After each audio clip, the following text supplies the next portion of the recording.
तो दोस्तों कल यानी कि 12 अक्टूबर से एसएससी सीएचएसएल 2019 का एग्ज़ाम स्टार्ट होने वाला है लेफ्ट ओवर बच्चों के लिए जिनका एग्ज़ाम रह गया था। तो वैसे तो मैंने कभी सीएचएसएल के बारे में कभी कोई वीडियो नहीं बनाई है, कई लोगों ने कहा, लेकिन स्टिल मैंने नहीं बनाई। उसका रीज़न है कि मैंने कभी एसएससी सीएचएसएल का एग्ज़ाम नहीं दिया है, नहीं उसके लिए प्रिपेयर किया है। तो इसके लिए वीडियो बनाना कहीं न कहीं मुझे लगता है कि मिसलीड करना होगा, क्योंकि जब मैंने खुद इसको फेस नहीं किया है तो मैं इसके लिए स्ट्रैटेजी क्यों बताऊँ? अब जो लोग करते हैं तो ठीक है, वेल एंड गुड, लेकिन मुझे नहीं लगता कि I am the perfect person to tell you about SSC CHSL. Pattern अलग है, थोड़ा सा मुझे ऑब्जेक्शन इस बात पे होता है। कुछ टीचर्स ऐसा कहते हैं कि यार एसएससी सीजीएल की तैयारी करो, आपकी एसएससी सीएचएसएल की तैयारी खुद ब खुद हो जाएगी। भाई खुद ब खुद जब हो जाएगी, मैं चाहता हूँ सीएचएसएल क्रैक करना, अगर तो सीजीएल की तैयारी मैं क्यों करूँ? तो ये जो बात कही जाती है बहुत एजुकेटर्स के द्वारा, जो सीजीएल के प्राइम टीचर्स हैं, स्टूडेंट्स को अट्रैक्ट करने के लिए ऐसी बातें कह देते हैं, तो मुझे थोड़ा सा बुरा लगता है वो।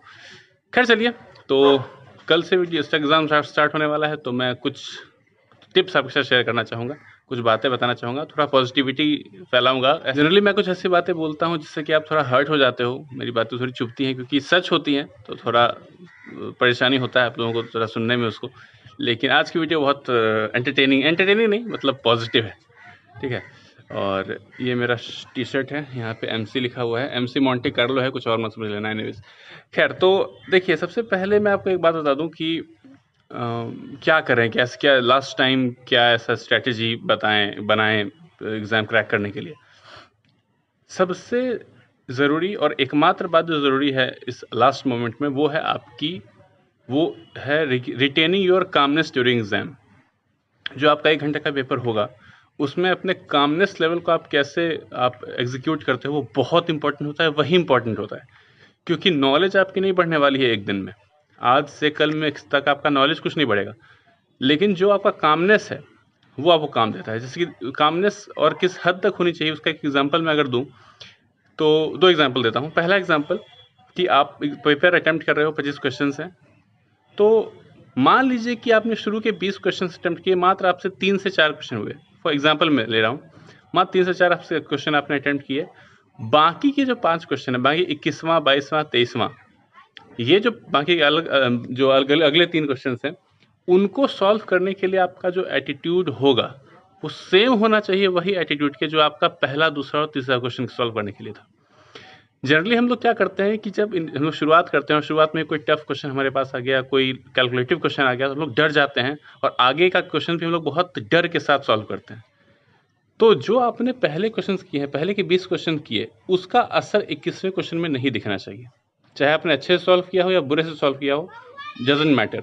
तो ये होता है कामनेस लेवल का एक एग्जीक्यूशन, कि चाहे आप कितना ही आपका पेपर खराब गया हो, पीछे के 20 क्वेश्चन आपके बहुत बिल्कुल नहीं है तो सॉल्व है, लेकिन स्टिल 21वां क्वेश्चन आप पॉजिटिविटी के साथ सॉल्व कर रहे हो, दैट इज कामनेस।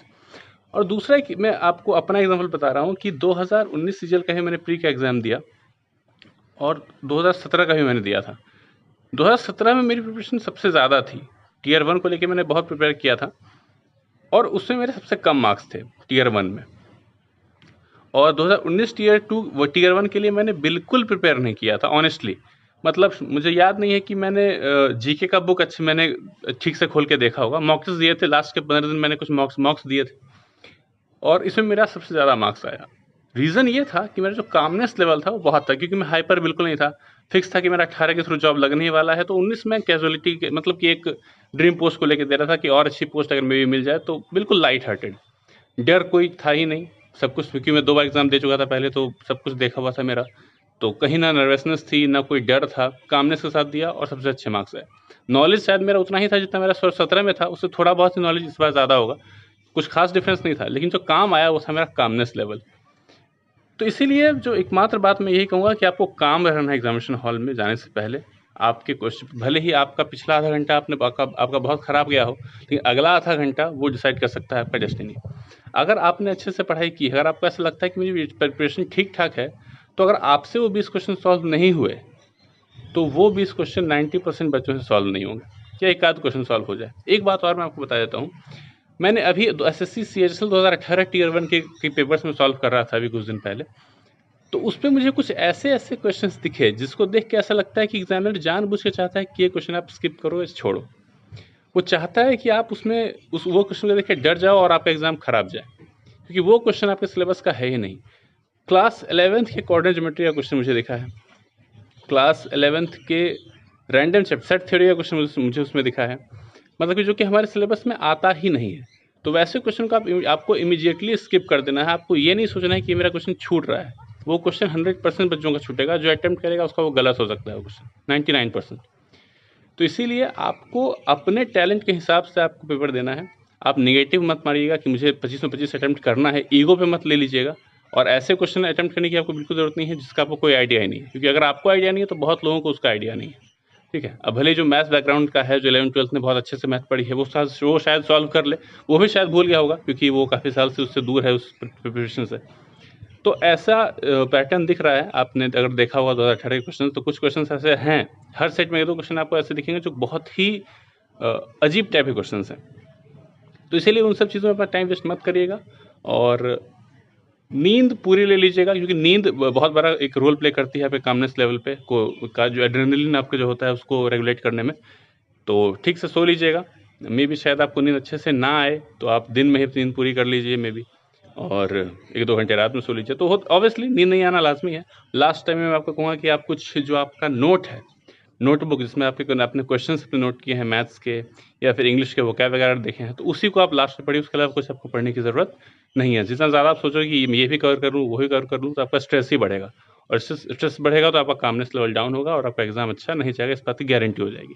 ठीक है, तो बस इतना ही था। आपको थोड़ा-सा मैं मोटिवेट करना चाह रहा था, और एक्चुअल मोटिवेशन तो मैंने आपको पहले ही दे दी थी। आज से तकरीबन 20-25 दिन पहले मैंने एक वीडियो बनाई थी और मैंने आपको बताया था कि आम दाखिल के वक्त में पढ़ना कैसे है। जिन्होंने भी उस वीडियो को देखा होगा, उस वीडियो को अपने दिल पे लिया होगा, तो डेफिनेटली उन्होंने अच्छे से प्रिपरेशन की होगी उसके बाद, या फिर उसके पहले से भी कर रहे होंगे। और अभी CHSL Tier 2 का डेट पोस्टपोन हो गया है। 2 नवंबर का शेड्यूल था, अब शायद 15 नवंबर को हो गया है मे बी। तो कोई रीज़न समझ में नहीं आया। और प्लस ट्रेन्स की बात कर रहा था मैं। SSC CHSL काफ़ी बच्चे देते हैं, लेकिन ट्रेन्स का कोई अनाउंसमेंट नहीं है हम लोगों के लिए, क्योंकि हम लोग स्टूडेंट्स नहीं हैं, हम लोग अनएम्प्लॉयड यूथ हैं, हम लोग स्ट्रगलर्स हैं, और स्ट्रगलर्स के ऊपर कोई ध्यान नहीं देता। स्टूडेंट्स सिर्फ नीट वाले बच्चे हैं, नीट वाले बच्चे हैं, JEE वाले बच्चे हैं, तो उन लोगों के लिए है। तो हम लोग सही में हम लोग स्टूडेंट नहीं है कहीं ना कहीं, और हम लोग कम से कम सरकार तो नहीं कंसिडर करती हम लोग को स्टूडेंट। एनीवेज, तो जैसा हमें कंसिडर किया जाएगा उसी के हिसाब से हम लोग ऑप्टिमम परफॉर्म करेंगे।